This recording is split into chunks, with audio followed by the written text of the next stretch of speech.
proving that we are truly living in some kind of satirical clown world parody, simulation, whatever. CNN is putting Greta Thunberg on a coronavirus panel to talk about facts and fears. And I, along with many others, question why. Yashir Ali is far from a conservative. He's a New York Magazine HuffPost contributor asking, what place does Greta Thunberg have in this town hall? I agree. Now, of course, the criticism typically will come from conservatives because mainstream media is trash. We can see this story from the Washington Examiner. Beyond parody, CNN taps Greta Thunberg for expert coronavirus panel. That's it. I'm done. Come on. How do you top this? How old is she? 17, 18? Come on, man. Even Fauci has been wrong on many issues, okay? And we accept that. I know a lot of people don't, but look, not everybody knows exactly what's going on. People try their best. And even the best expert we supposedly have, the most trustworthy, has been wrong several times. Why would they get Greta Thunberg of all people? I would much prefer, listen, open a phone book. I know they're hard to find. Find one. Yellow Pages. Find doctor. Get that person over Greta Thunberg. This is just getting silly. Let's read. And there's more. Because in keeping in line with the absurdities of having non-experts serve in these roles, Ocasio-Cortez will be Joe Biden's climate change advisor. What? You know what, man? It's a joke.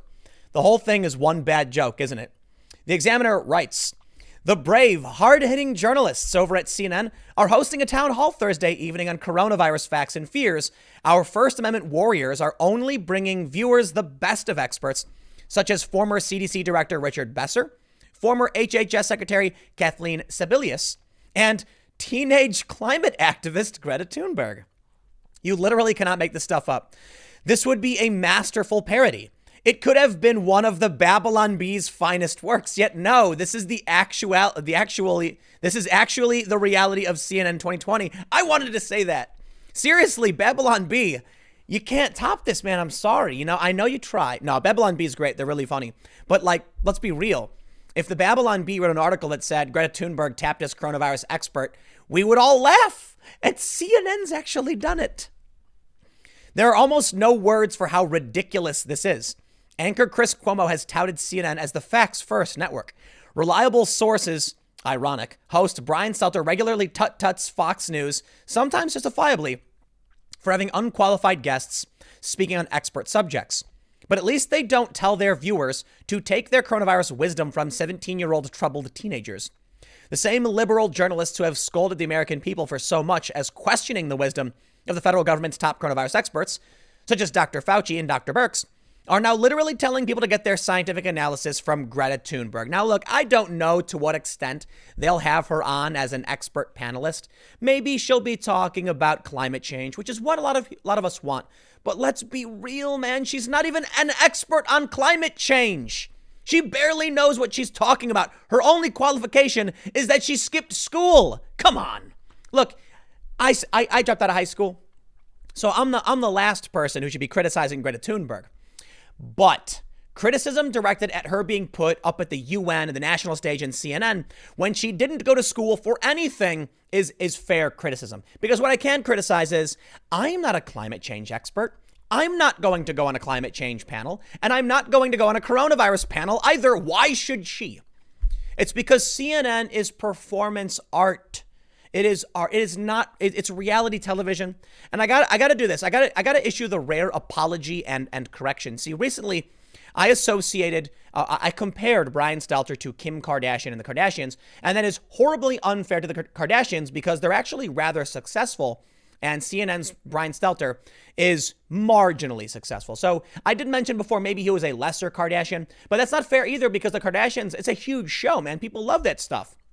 Brian Stelter's ratings are nowhere near as good. So perhaps they're more of like a season 4 of the Real Housewives of New Jersey, as what CNN is. And maybe that's not even fair either. CNN is just its own brand of performative fake news. That's why they're getting Greta Thunberg. They're pandering to the woke resistance left. This makes no sense. They could have gotten any random doctor. They could have not had her at all. Here's what they go on to say. To be clear, you shouldn't hold contempt for Thunberg. You should feel bad for her. She is a deeply troubled young woman with a long history of struggles with depression, OCD, eating disorders, bullying, and more. And that's true. Sadly, she has latched onto an alarmist, ascientific doomsday tale of pending climate apocalypse as a way of coping. Now, I'm going to qualify that. I believe that climate change is a very serious issue. But what you got to understand about Thunberg is that she's the one who said, like, different timelines. Like, we only have 8 years. How dare you? We only have 12 years. That's completely absurd. You know, what we've heard from AOC and Greta Thunberg has been extremely alarmist and ascientific. While it's fair to point out that what they present is extreme and ascientific, I think it's fair to mention that scientists do believe climate change is a serious issue. I agree. I think we got to take action. I would love to see, you know what? I got to stop right now. Donald Trump apparently signed some major solar initiative. What am I going to complain about? There we go. Regardless of whether or not you do or don't believe in climate change, let's see some real action get done. It can benefit the economy. It can benefit the climate. I think it's great. Or the environment. That's what's happening. But AOC and Thunberg have pushed like fringe weirdo theories, like doomsday predictions about a decade left before irreparable damage is caused to the planet. And scientists have actually pushed back on that, saying that it's actually much lighter than that. It's like we have 12 years to make a change now. Otherwise, changes will start occurring. It's like, but the problem with this is every decade we get the same thing where they're like, if we don't get it done by 1980, if we don't get it done by 1990, by 2000, by 2010, by 2020, and they just keep saying it over and over again. That's why this is ridiculous. But moving on, well, let's read the conclusion. They say, this isn't what you're supposed to get from CNN. Supposedly the Facts First Network. This is the kind of thing you're supposed to read in The Onion. But increasingly, it's hard to tell the two apart. Yeah. And The Onion is pretty good, but I got to tell you, the Babylon Bee has really been hitting it out of the park. Way better than The Onion. But in terms, in the same vein of bringing on people with no expertise in advisory roles, we have this story. Ocasio-Cortez to be Biden's climate change advisor. You know what, man? It's like they don't want to win. AOC is deeply unpopular in swing states. What are they doing? It's like a joke. It really does feel like a joke. I feel like the comedian in Watchmen being like, the whole thing was just one big joke. It's like, yeah, we figured it out. Joe Biden was never meant to be the real nominee. They don't want a real nominee. I'm imagining a bunch of DNC people in suits. They're like in their, early 30s, are sitting in a room with cigars. And then one guy's like, and then we'll pick Joe Biden.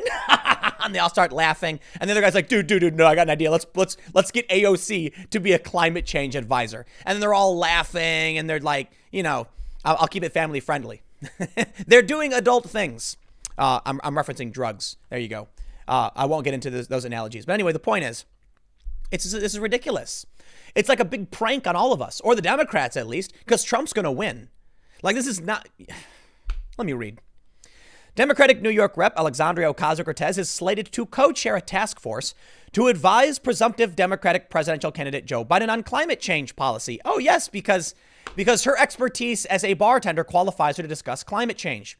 No, I'm not dragging her for being a bartender. I'm pointing out that I, a high school dropout YouTube commentator, am not qualified to talk about climate change for a presidential nominee, nor is Ocasio-Cortez, congressional Democrat and former bartender.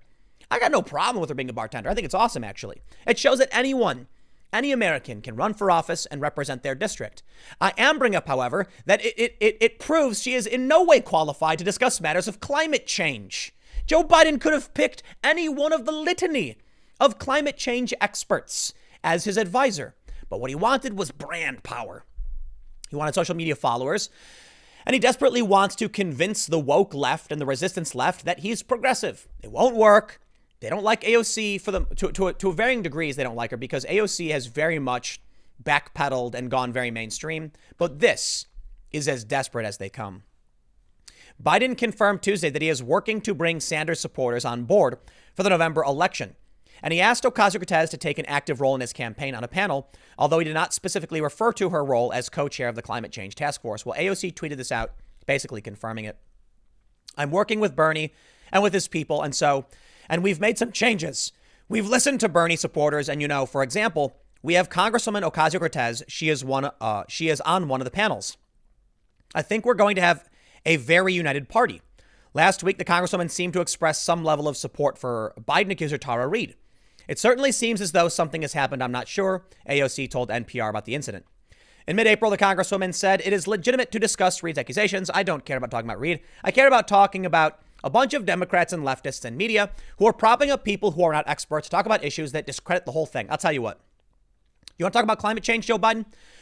Get an expert, get a scientist, okay? Because you got to convince people. And I tell you what, getting a young freshman congresswoman to talk, no, I'm sorry, man.